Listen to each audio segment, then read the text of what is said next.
పొంటి చినిగిపోయిన బొంతలు, ఖరాబైన పరుపులు, ఇరిగిపోయిన మంచాలుంటే ఏం చేస్తారులా?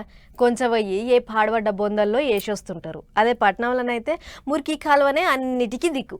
అందుకే చాలా మంది అయ్యింది కాంది అంత కొంటపోయి మురికి కాలువల పారేసి వస్తుంటారు. ఇక గీ ముచ్చట మీద గరమైన పట్నం మున్సిపాలిటీ వాళ్ళు ఓ మోనగాని ఉపాయం చేసిర్రట. మరి గదేందో మనం కూడా అరుచుకోవాలి కదా. చలో. జిహెచ్ఎంసీ పరిధిలుండే ప్రజలారా, మీకు మంచి ముచ్చట. ఎవరెవరి ఇండ్లలోనైతే ఖరాబైన సోఫాలు, బెడ్లు, మెత్తలు, బొంతలు ఇంకా షడ్ర పడ్ర పారేసిటి ఉన్నాయో గవన్నీ ఏడ పడితే ఆడ వారేకుర్రి. ఎందుకంటే జిహెచ్ఎంసీలే స్వయంగా వచ్చి ఫ్రీగా కొంచబోతారు. అగో వాళ్ళొచ్చి కొంచబోతారా? అదెట్లా అని అంటే, ఈ నడుమ వాళ్ళే ఈ ఇచ్చంతరమైన సర్వీస్ ను చాలు చేసిర్రు. దానికి ఫర్నిచర్ పికప్ సర్వీస్ అని ఓ పేరు సుత పెట్టిర్రు.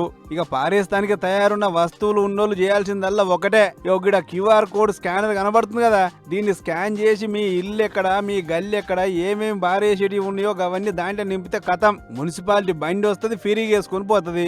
మరి పారేసే ఫర్నిచర్ వస్తువులని పని కట్టుకొని ఎందుకు ఇట్లా కొంచబోతురు అని అంటే, దీని వెనక సుత ఒక కథ ఉంది.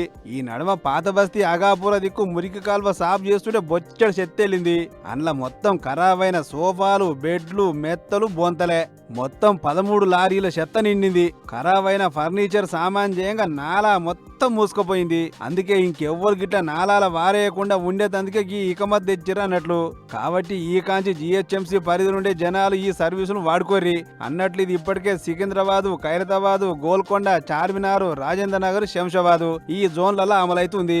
ఏదేమైనా వానాకాలంలో నాలాలు మూసుకుపోకుండా మంచి ఇకమత్ చేసింది జిహెచ్ఎంసీ అని అనుకుంటారు ఈ ముచ్చట చూసిన జనాలు. మరి ఇక మీ దిక్కు సూత ఈ సౌలత్ ఉందో లేదో చూసుకోరిగా.